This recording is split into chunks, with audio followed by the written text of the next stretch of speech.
Hello everyone, welcome back to my channel, and if you're new here, thanks for tuning in and I hope you're all well.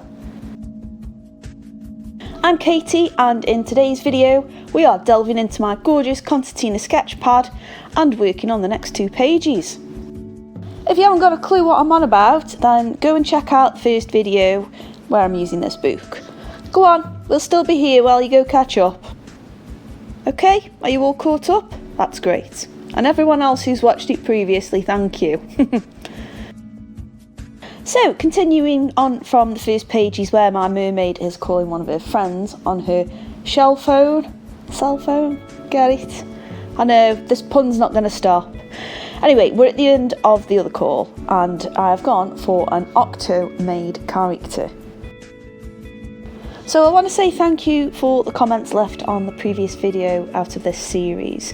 I do like the idea of adding underwater sea creatures, which I will do, and I'll do those onto the next couple of pages. It had also been noted that somebody had suggested a pink flamingo, which is quite interesting and maybe quite difficult to put in an underwater scene. But all I can say is keep watching, I'm sure I'll try and sneak it in there somehow. You never know. Anyway, let's talk about the picture we have in front of us now. So I chose to paint the octomade because I thought a half-human creature would perhaps look better holding the shell phone rather than a straight-up fish or other sea creature, which is why I haven't included it this time.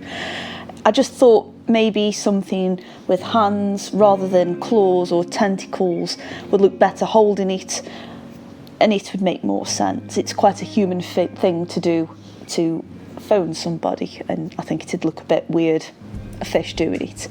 But then who knows what could go on in this world. So the octomade is a little similar to the Little Mermaid's Ursula, but she's not evil, she's nice. I wanted to create my own opposite version, in a sense anyway. I've kept the location deep under the sea the same though as what Ursula would be in, but I've switched her colour palette around a little, so we've got more blues and green tones in there. However, I do quite like the silvery hair, so I've kind of kept that there, but she's definitely not Ursula. I mean, if you can think of a name for this character, by all means leave it in the comments, and if you can think of a name for the first mermaid creature as well, that'd be fab. I'd love to hear what you think on that. The picture's been sketched out with a blue watercolour pencil for the same reasons as I'd used a colour pencil on the previous pages. I don't really want to rely on a grey graphite pencil to define the lines for the finished image. I'd rather go with a coloured line work instead. I think black lines, even if I went round it in a fine line, I think it would just look too harsh, and that's not really what I want to go for on this one. I think I can get the details through using the colours rather than having to use the lines, I guess.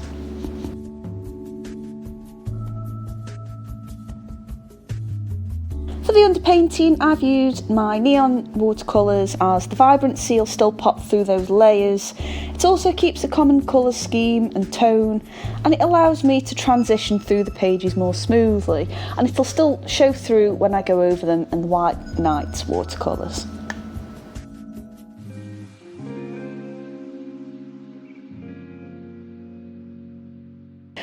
I avoided using masking fluid this time as well because the overall tone is darker and the areas I've kept lighter are painted with more care.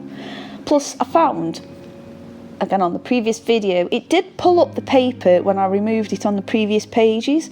This time I just wanted to avoid it, and I do think it was a user error. I think the paper can handle masking fluid, but I think I'd laid it on a little bit too thick, so it was a little bit too harsh removing it. So it was my bad on that one, but I didn't really want to risk it this time on these next two pages.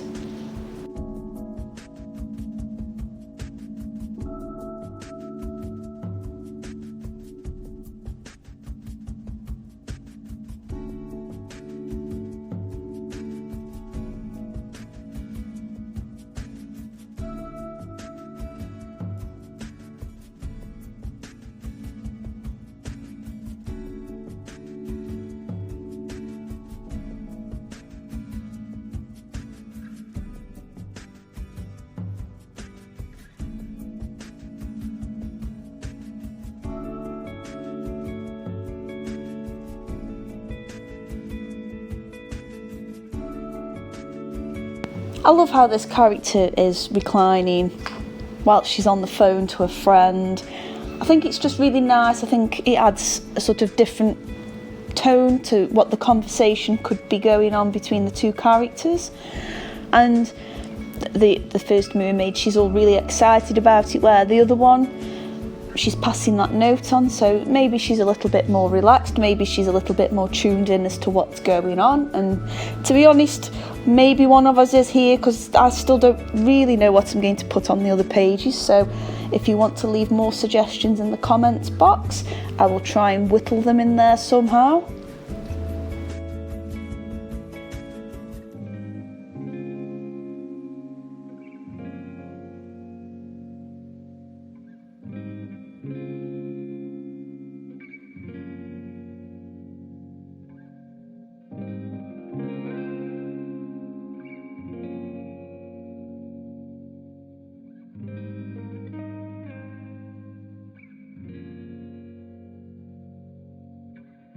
I've put down a very light layer of Payne's grey, and I think there might be a little bit of the blues and purples I'm using in there. And I'm going over it again with the same mixture of paint that I'd created. So we've got that nice layering, because obviously it'll double up the amount of colour on the page. And I really like working this way. It just adds a nice natural flow to the hair. Obviously she's closer to the screen on this. I know that sounds weird, it's a screen from your perspective, but we're zoomed in on it a little bit more on the picture, so that means I can add a bit more detail to her hair. And now I've also gone in with a darker Payne's grey to add the stronger, more defined areas.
I'd used the neon paint for the coral. I wanted to keep them nice and light, and again it just adds to that nice transition between the two pages I've done here.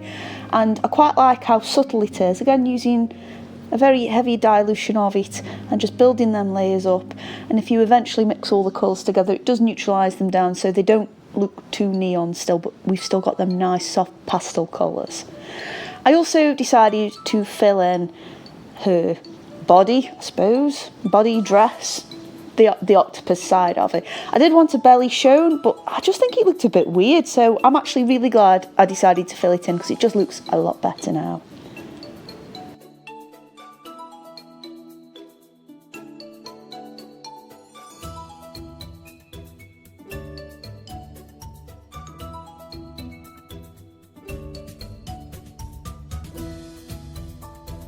And we're all done. These two pages I am really happy with. I think they follow on nicely from the first two pages. Let me know what you guys think in the comments box. If you've enjoyed this video, please give me a thumbs up, and if you don't want to miss out on more videos, hit that subscribe button. Thank you so much for your suggestions and feedback, it's very much appreciated. And thank you for watching. See you soon. Bye!